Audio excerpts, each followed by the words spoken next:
Friends, இந்த ஆடியோவில் நம்ம நாளைக்கு நிஃப்டி 50 அண்ட் சென்செக்ஸ் அதுக்கான ப்ரீ மார்க்கெட் ரிப்போர்ட் பார்க்கலாம். அதுக்கு முன்னாடி லாஸ்ட் ஃப்ரைடே வேர்ல்டு மார்க்கெட் எப்படி முடிஞ்சிருக்கு அப்படின்ற ஒரு கிளான்ஸ் செக் பண்ணிக்கலாம். டவ் ஃபியூச்சர்ஸ் எல்லாமே நல்லா ப்ளஸில் தான் முடிஞ்சிருக்கு, 270 பாயிண்ட்டு. நாஸ்டாக் ஃபியூச்சர்ஸ் அது எவ்வளோ 196 பாயிண்ட்டு ப்ளஸில் முடிஞ்சிருக்கு. ஸோ வேர்ல்டு மார்க்கெட்டில், யூஎஸ் மார்க்கெட்டில் நல்லா தான் முடிஞ்சிருக்கு, பாசிட்டிவாக முடிஞ்சிருக்கு. அதே மாதிரி டேக்ஸ் கூட நல்லா பாசிட்டிவாக முடிஞ்சிருக்கு. ஸோ எல்லாமே ஓகே தான்.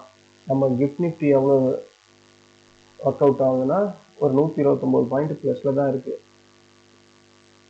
எஸ்ஜிஎக்ஸ்டி நிஃப்டி 129, நம்ம கிஃப்ட் நிஃப்டி தான் இப்போ செக் பண்ணுறது. ரெண்டுமே எஸ்ஜிஎக்ஸ்டி நிஃப்டியும் கிஃப்ட் நிஃப்டியும் சிமிலராக ஒரே ரேஞ்சில் தான் ஒர்க் ஆகும் எப்போவுமே. நம்ம எந்த ஒரு வேல்யூ பார்த்தாலும் ஓகே தான். ஸோ 129 பாயிண்ட் ப்ளஸில் இருக்குது. அப்போ தான் நமக்கு கேப் அப் அப்படின்றது கன்ஃபார்மாக இப்போ வரையும் ஸ்ட்ராங்காக இருக்குது. எப்படியும் ஒரு 60-70 பாயிண்ட் கேப் அப்பில் ஓப்பன் ஆகிறதுக்கான வாய்ப்பு இருக்குது. நம்ம நிஃப்டி 50 நாளைக்கு ஓப்பன் ஆகும்போது, ஆனால் நாளைக்கு காலையில் யூஎஸ் மார்க்கெட் ஃபியூச்சர்ஸ் எல்லாம் ஓப்பன் ஆகும். அவன் அங்கே பாசிட்டிவில் ஓப்பன் ஆனால் இந்த கேப் அப் சஸ்டெயின் ஆகும். ஓப்பன் ஆகும்போதே நமக்கு ஒரு கேப் அப் 70-80 பாயிண்ட் வரும். இல்லை அவன் மார்க்கெட் ஃபியூச்சர் மார்க்கெட்லாம் டவுனில் இருந்தால் நமக்கு கேப் அப் மினிமமாக ஒரு 20-30 பாயிண்ட் தான் கிடைக்கும். இதுதான் எப்பவுமே நடக்கிறது. இப்போ ஒரு வேளை ஒரு கேப் அப் கிடைக்கிற மாதிரி இருந்ததுன்னா நம்ம நிஃப்டி 50க்கு ஃபஸ்ட்டு ரெசிஸ்டன்ட்டு எங்கே இருக்குன்னா, ஆல்ரெடி இது இல்லை 26,280. இந்த 26,280 தான் இது ஃபஸ்ட்டு ரெசிஸ்டண்ட்டாக இருக்கும். இந்த இடம் ஃபஸ்ட்டு ரெசிஸ்டண்ட்டாக இருக்கும். அதுக்கப்புறம் இருக்கிறது இந்த ரெசிஸ்டண்ட்டு ஒர்க் அவுட் ஆகாது. இது ப்ரீவியஸாக இருந்தது. அதுக்கப்புறம் இருக்கிற ரெசிஸ்டண்ட்டு இதுதான் இருக்கும். எதுனா இந்த இது 26,337. அதுக்கு மேலே இருக்கிறது இந்த ரெசிஸ்டண்ட் 470. இந்த 3 லெவல்ஸ் தான் நாளைக்கு நிஃப்டி 50க்கு ரெசிஸ்டண்ட்டாக ஆக்ட் ஆகும்.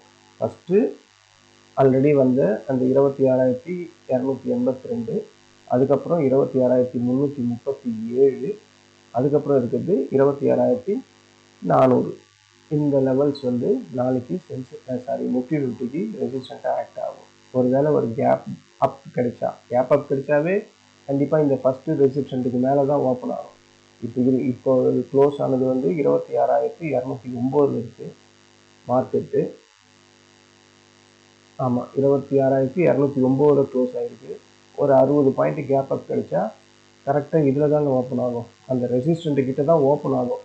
ரெசிஸ்டன்ட் கிட்ட ஓப்பன் ஆச்சுன்னா அதோட ஓஐ நம்ம செக் பண்ணால் எவ்வளோ இருக்குது. ஓஐ பார்த்தீங்கன்னா 26,050 ஸ்ட்ராங்காக இருக்குது. 26,300 ரொம்ப ஸ்ட்ராங்காக இருக்குது. ஸோ மார்க்கெட் இப்போ இந்த ஓஐ சார்ட்டை வச்சு நம்ம செக் பண்ணி பார்த்தா மார்க்கெட் இந்த ரேஞ்சில் ஓப்பன் இந்த ரேஞ்சில் ஒரு கேப் அப் வந்தால் கண்டிப்பாக மார்க்கெட் இப்படி ஓப்பன் ஆகிட்டு இப்படி தான் இறங்கும். வரல, ஒரு நிமிஷம்.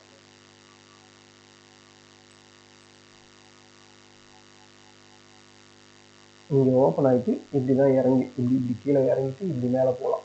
இல்லைன்னா இந்த சைடு வேலையே மார்க்கெட் இருக்கிறதுக்கான வாய்ப்பு தான் அதிகமாக இருக்குது. ஓகேவா? ஒருவேளை ஒரு கேப் டவுன் ஓப்பனிங் கிடைக்கிறதுலாம் வாய்ப்பு இல்லை. ஆனால் நான் சொன்ன மாதிரி மேலே போயிட்டு இந்த ரெசிஸ்டன்ட் தொட்டவனுமே கீழே தாங்க இறங்கும். ஏன்னா அது ஸ்ட்ராங்காக இருக்குது, 1 கோடிக்கு மேலே இருக்குது.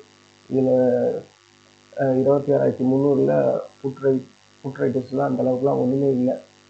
20 லட்சம் கிட்ட தான் இருக்குது.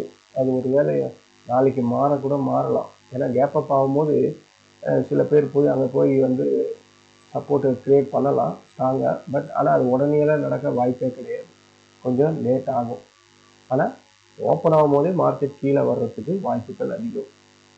அப்போ அந்த மாதிரி ஸ்டேஜில் இந்த இருக்குது பார்த்தீங்களா, இந்த பிங்க் கலரு இந்த cross over 9 EMA cross over, இந்த இடம் அது சுட்டுதுன்னா கண்டிப்பாக ரிவர்ஸ் ஆகிறதுக்கான வாய்ப்புகள் அதிகம். நான் இந்த இடம் தான் அடிக்கடி எல்லாருக்குமே சொல்கிறது. இந்த இடம்லாம் வந்தால் ரிவர்ஸ் மார்க்கெட் ரிவர்ஸ் ஆகிறதுக்கான வாய்ப்பு அதிகம். ஏன்னா இங்கே பாருங்க, ஓப்பன் செயினில் 26,200 எவ்வளோ புட் ரைட்டர்ஸ் இருக்காங்க? 1 கோடிக்கு மேலே இருக்கிறாங்க.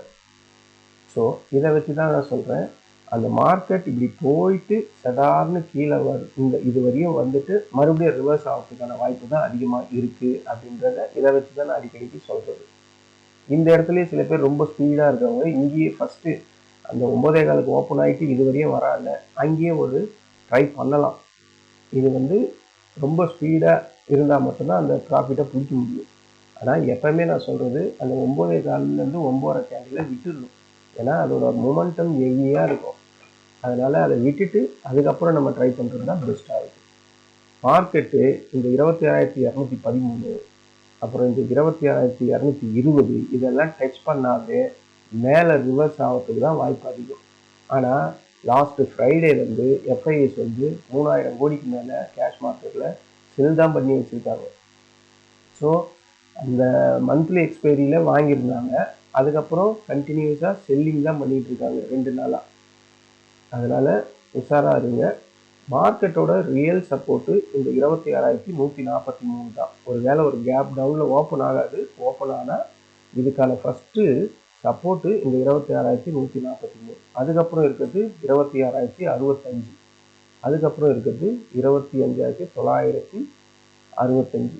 இந்த 3 லெவல்ஸ் தான் நிஃப்டி 50க்கு மண்டே இன்ட்ராடே லெவலில் ஆக்ட் ஆகும். ஓகேவா? நாளைக்கு எப்படியும் ஒரு கேப் அப் இருக்குங்க, 30, 40, 50 பாயிண்ட் கிட்ட. அது யூஎஸ் மார்க்கெட்டு எப்படி க்ளோஸ் ஆகுதோ, அதாவது ஃபியூச்சர் மார்க்கெட் எப்படி ஓப்பன் ஆகிட்டு ஒரு 8 மணி 8:30 வரையும் எப்படி நடக்குதோ அதை பொறுத்து தான் நமக்கு கேப் அப் ஸ்ட்ராங்காக கிடைக்கிறதா இல்லை மைல்டாக ஒரு 20-30 பாயிண்ட் கிடைக்கிறதா அப்படின்றது தெரிய வரும். இதுதான் நிஃப்டி 50ல இருக்கக்கூடிய இன்ட்ராடே லெவல்ஸு. சென்செக்ஸில் பார்த்தீங்கன்னா இப்போ இருக்கிற அதுக்கு ஒரு கேப் அப் கிடைச்சா first resistant last time all time high தான் 86,060. அதுக்கப்புறம் இருக்கிறது 86,260. இந்த லெவல்ஸ்லாம் வரும்போது பார்த்துங்க, இந்த 86,260 கட் பண்ணி ஒரு புல்லிஷ் கேண்டில் வந்ததுன்னா 86,542 தான் அடுத்த ரெசிஸ்டன்ட். ரொம்ப லாங்கில் இருக்குது. ஆனால் இது ஈஸியாக போவான். இவனுக்கு அந்த அளவுக்குலாம் கெப்பாசிட்டி இருக்குது சென்செக்ஸில். ஒருவேளை ஒரு கேப் டவுன் ஓப்பனிங் கிடைக்குது அப்படின்னா அதுக்கான ஃபஸ்ட்டு சப்போர்ட்டு இந்த சப்போர்ட்டு தான் 85,474. அதுக்கப்புறம் இருக்கிற சப்போர்ட்டு 85,136. 85,136. அதுக்கப்புறம் இருக்கிற சப்போர்ட்டு இந்த லாஸ்ட்டு ஒரு ஃப்ரைடே ஒரு பெரிய கேண்டில் வந்தால் பார்த்தீங்களா, அந்த இது 84,853. மற்றதெல்லாம் இதெல்லாம் வேண்டாம், இதெல்லாம் இல்லை, இதெல்லாம் பழைய போட்டது. ஸோ இந்த 3 லெவல் சப்போர்ட்டாக இருக்கும் சென்செக்ஸில். நிஃப்டி 50லையும் நம்ம சொல்லிட்டோம், சென்செக்ஸ்லேயும் இந்த 3 லெவலில் கண்டிப்பாக நாளைக்கு சென்செக்ஸில் இன்ட்ராடே லெவல் தான் ஆக்ட் ஆகும். அதுக்கு மேலே இருக்கிறதெல்லாம் இது சொல்லியிருக்கேன் ரெசிஸ்டண்ட்டுக்கு. ஏன்னா இது அசால்ட்டாக லாஸ்ட் ஃப்ரைடே பார்த்தீங்களா, தேர்ஸ்டே நினைக்கிறேன், எவ்வளோ அசால்ட்டாக 1000 பாயிண்ட் கிட்ட போயிட்டான். சும்மா ஜஸ்ட்லேயே ஃபஸ்ட்டு அந்த முக்கால் ஹவர்லேயே 600-700 பாயிண்ட் போயிட்டான். ஸோ இவனுக்கு அந்த பொட்டென்ஷியல் இருக்குது, சல்லுன்னு மேலே போயிடுவான். ஸோ இந்த லெவல்ஸ்லாம் வரும்போது நான் சொன்ன மாதிரி இந்த மணியை ஃபோக்கஸ் பண்ணுங்கள். அதுதான் உங்களுக்கான வெற்றி வாய்ப்பை கண்டிப்பாக கொடுக்கக்கூடியது. அதிகப்படியான வெற்றி வாய்ப்பு எங்கே இருக்குன்னா இந்த மணியில் தான் இருக்குது. இதை தான் நான் அகைன் அண்ட் அகைன் உங்களுக்கு சொல்லிகிட்டு இருக்கேன். பிடிக்கலாம், ஆப்ஷன் பையர் கூட மினிமம் ஒரு 1, 2, 3 ட்ரேட்டுக்குள்ளே ஒரு ப்ராஃபிட்டாக பிடிக்கலாம்.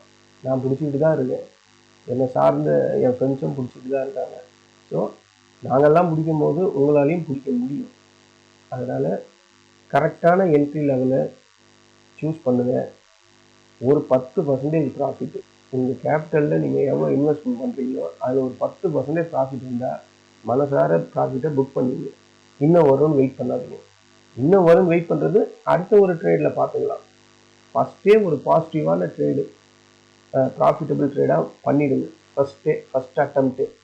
அதுக்கப்புறம் 2வது 3வது உங்களோட கெப்பாசிட்டியை பொறுத்து நீங்கள் எத்தனை ட்ரேட் பண்ணுறீங்களோ அதுக்கு ஏற்ற மாதிரி அந்தந்த என்ட்ரி லெவலை எக்ஸாக்டாக எடுத்தால் மட்டும்தான் கண்டிப்பாக ஆப்ஷன் பையர் கூட நம்ம ப்ராஃபிட் பண்ணலாம். இதை நம்ம ரெகுலராக அப்படியே ஃபாலோ பண்ணால் மட்டும்தான் சஸ்டெயின் பண்ண முடியும். இல்லைன்னா ஒரு நாள் நம்ம அதை ஃபாலோ பண்ணுவோம், 2 நாள் பண்ணுவோம், அப்புறம் மைண்டு ஒரு மாதிரி டிஸ்டர்ப் ஆயிடுச்சுன்னா அதிகப்படியான ஓவர் ட்ரேட் பண்ணுவோம். அதெல்லாம் டோட்டலாக அவாய்ட் பண்ணுறேங்க. அவாய்ட் பண்ணால் மட்டும்தான் நல்ல ப்ராஃபிட் கிடைக்க வாய்ப்பு இருக்குது. இதுதான் நான் ஃப்ரெண்ட்ஸ் சொல்ல வர்றது. இந்த லெவல்ஸ் எல்லாம் நாளைக்கு உங்களுக்கு இன்ட்ராடே லெவலாக ஆக்ட் ஆகும். நன்றி, வணக்கம்.